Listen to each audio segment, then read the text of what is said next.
حمزہ کو بھی اولاد کی بہت خواہش تھی۔ میں اپنی ساس سے اس قسم کی بات کی توقع نہیں تھی۔ مجھے تو لگا کہ وہ مجھے ہمیشہ میرے شوہر سے دور رکھیں گی اور اس کے پاس نہیں جانے دیں گی، مگر انہوں نے میری اس قیاس آرائی کو غلط ثابت کر دیا۔ میری ساس نے حمزہ کو فون کر کے کہہ دیا کہ وہ مجھے بلانے کے لیے تمام انتظامات مکمل کر لے۔ رات میں مجھے حمزہ کی کال آ گئی۔ وہ بہت خوش لگ رہے تھے، کہنے لگے لگتا ہے میرے جانے کے بعد تم نے رو رو کر اپنا برا حال کر لیا ہے، جو امی تمہیں میرے پاس بھیجنے پر راضی ہو گئی ہیں۔ میں مسکرا دی۔ وہ کہنے لگے میں نے جب یہ خبر سنی ہے کہ تم میرے پاس رہنے کے لیے آ رہی ہو، میں خوشی سے پھولے نہیں سما رہا۔ میں کل تک سارے انتظامات کر لوں گا اور پھر آ کر تمہیں لے جاؤں گا۔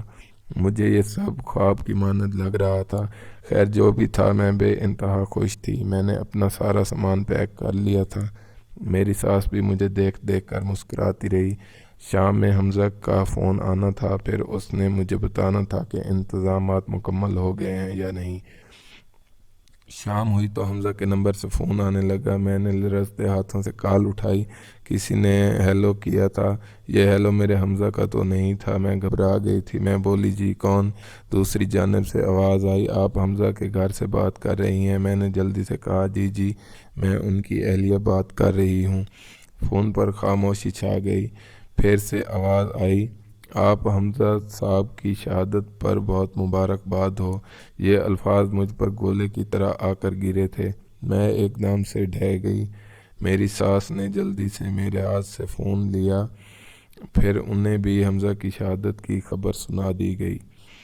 ان کا معاملہ مجھ سے برعکس تھا۔ وہ غم سے ڈھہ نہیں گئی تھی بلکہ سینہ چوڑا کر کے کہنے لگیں مجھے شہید کی ماں ہونے پر فخر ہے۔ اے کاش میرے 10 بیٹے ہوتے تو میں اپنے سب ہی بیٹے اپنے وطن کی مٹی پر وار دیتی۔ اپنی ساس کا یہ جذبہ دیکھ کر میری ریڑھ کی ہڈی میں سنسنی دوڑ گئی۔ میں ان کے گلے لگ کر پھوٹ پھوٹ کر رونے لگی۔ وہ بھی ہچکیاں لے رہی تھیں مگر مجھے رونے سے منع کرتی جا رہی تھیں۔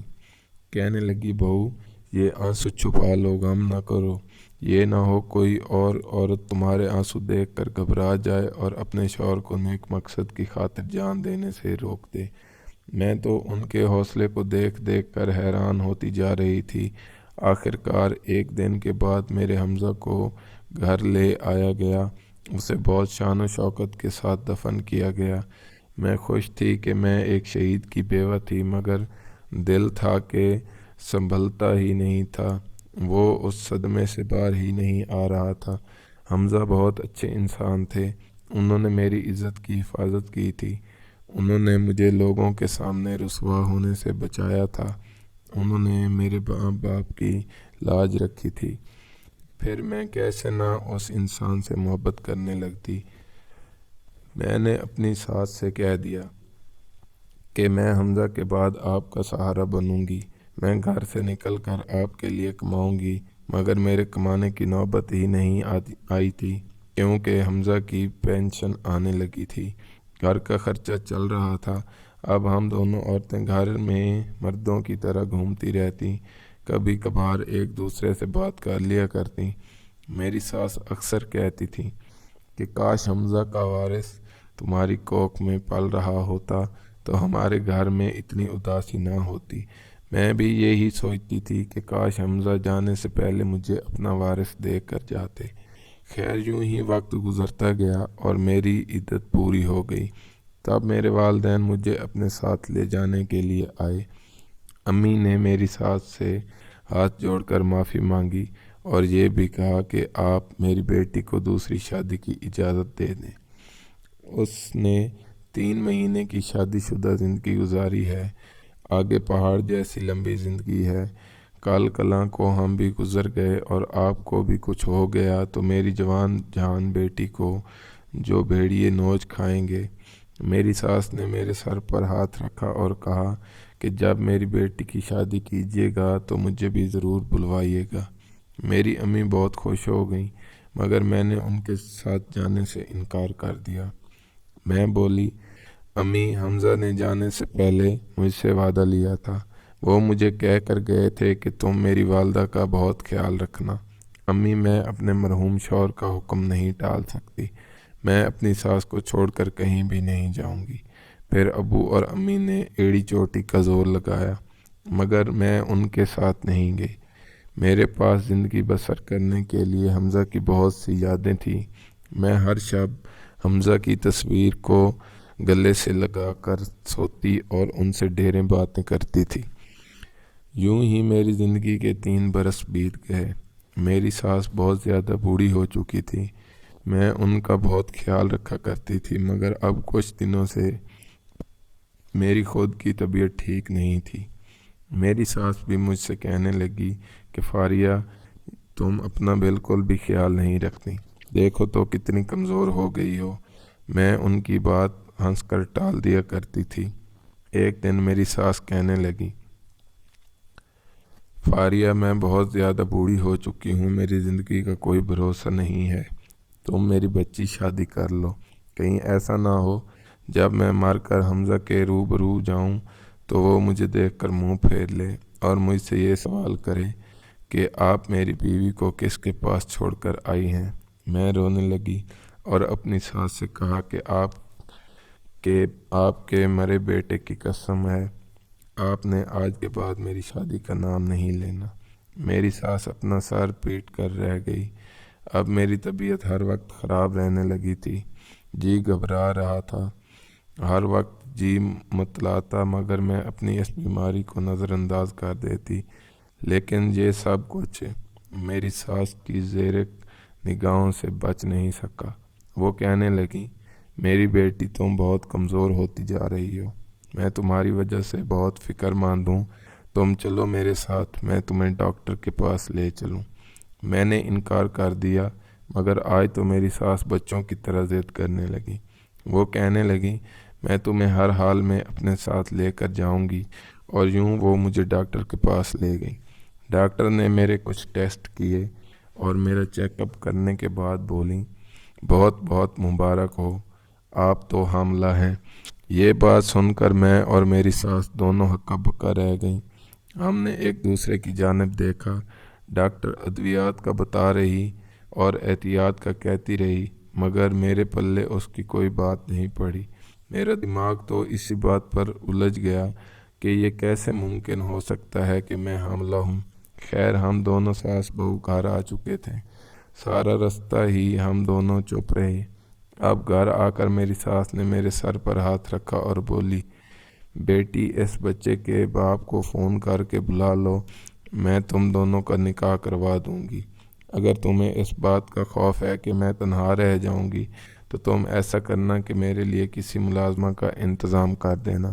اللہ کا دیا ہوا سب کچھ ہے ہمارے پاس، پھر فکر کیا بات۔ میں اپنی ساس کے گلے لا کر پھوٹ پھوٹ کر رونے لگی۔ میں بولی، آنٹی، حمزہ میری زندگی میں آنے والا پہلا اور آخری شخص تھا۔ اس کے بعد میں نے کبھی کسی آدمی کے متعلق سوچا بھی نہیں ہے، شاید ڈاکٹر جھوٹ بول رہی ہوں۔ میری ساس مسکرانے لگی اور بولی، بیٹی، گھبرانے کی ضرورت نہیں ہے، تم جوان جہان لڑکی ہو، میں جانتی ہوں کہ تمہیں زندگی بسر کرنے کے لیے سہارے کی ضرورت تھی، اچھا ہوا تم نے ڈھونڈ لیا۔ بیٹی، میں تمہیں غلط تو نہیں کہہ رہی، پھر تم کیوں گھبرا رہی ہو؟ میں کچھ کہے بنا کمرے میں گئی اور قرآن پاک اٹھا کر لے آئی۔ میں بولی، اس کتاب پر ہاتھ رکھ کر کہتی ہوں کہ میں کسی مرد سے نہ تو ملی ہوں اور نہ ہی بات کرتی ہوں۔ اب میری ساس بھی پریشان ہو چکی تھی۔ وہ کہنے لگی، یہ تو بہت فکر کی بات ہے، نہ جانے ہمارے گھر پر کون نقب لگا جاتا ہے۔ اب میں اور میری ساس دونوں ہی بہت پریشان تھی۔ میری ساس کہنے لگی، بیٹی، ہمیں مجرم کو لازمی ڈھونڈنا ہے، آج شب نہ تم سونا اور نہ ہی میں سوؤں گی، پھر دیکھتے ہیں کہ یہ سب کس کا کیا دھرا ہے۔ خیر، رات ہوئی تو میں پلان کے مطابق اپنے شوہر کی تصویر سینے پر رکھ کر سونے کا ناٹک کرنے لگی۔ تقریباً رات کے 12 بجے مجھے ایسا محسوس ہوا جیسے کوئی شخص میرے کمرے میں داخل ہوا ہے۔ میں نے جلدی سے دونوں آنکھیں کھول دیں اور اٹھ کر بیٹھ گئی۔ تب مجھے ایک رومال نظر آیا جو آنے والا شخص میری ناک پر رکھ کر مجھے بے ہوش کرنے والا تھا، مگر میں اٹھ کر بیٹھ گئی۔ سامنے نظر پڑی تو میں دنگ رہ گئی۔ زمین و آسمان کی گردش رک گئی تھی۔ وہ کوئی اور نہیں بلکہ میرا اپنا شوہر تھا۔ میرے سامنے حمزہ کھڑا تھا۔ تب ہی میرے کمرے کا دروازہ پھر سے کھلا اور میری ساس بھی کمرے میں آ گئی۔ وہ بھی حمزہ کو دیکھ کر دنگ رہ گئیں۔ وہ بھاگ کر آئی اور حمزے کے گلے لگ گئیں۔